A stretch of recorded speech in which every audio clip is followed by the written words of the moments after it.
परिवार रात के खाने के लिए इकट्ठा हुआ, लेकिन बड़ी बहन शाओमेई ईमानदार नहीं थी। उसने अपने पैरों से भाई को छूना शुरू किया, जो उसे बहुत आकर्षक लगा। सौभाग्य से पिता को पता चला बहन सौतेली माँ की बेटी थी और भाई से कोई रिश्ता नहीं था। पिता के आदेश पर भाई ने बहन और सौतेली माँ को टोस्ट किया। पार्टी के बाद भाई नहा रहा था, तब शाओमेई चुपचाप अंदर आई। भाई का लंबा शरीर देखकर शाओमेई के हार्मोन बढ़ गए, लेकिन जब भाई ने उसे देखा वह आश्चर्यचकित नहीं हुआ, बस जाना चाहता था। शाओमेई ने साथ नहाने का प्रस्ताव रखा, पानी बचाने का बहाना बनाया, पर भाई चला गया। तौलिए की गंध सूंघकर शाओमेई को भाई में और रुचि हुई।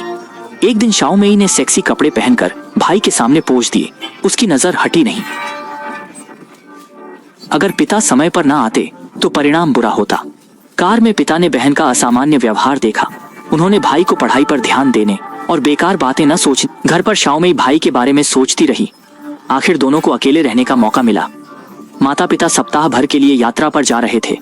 सौतेली माँ ने शाओमेई को भाई की देखभाल सौंपी। माता पिता के जाते ही शाओमेई ने भाई को गले लगाया, पर वह दूर हो गया। अगले दिन सुबह शाओमेई फिर भाई के सामने आई। उसने भाई को गले लगाने की कोशिश की, पर भाई ने उसे धक्का दे दिया। कहा कि पिता को पता चला तो तुम्हें घर से निकाल देंगे। शाओमेई के जिद करने पर भाई ने कहा कि उसे कोई और पसंद है। शाओमेई ने गुस्से में भाई को थप्पड़ मारा, कहा कोई मेरी चीज नहीं छीन सकता। फिर वह गुस्से में चली गई। कुछ दिन बाद शाओमेई ने घर में एक चौंकाने वाला दृश्य देखा। उसकी माँ और भाई एक साथ थे।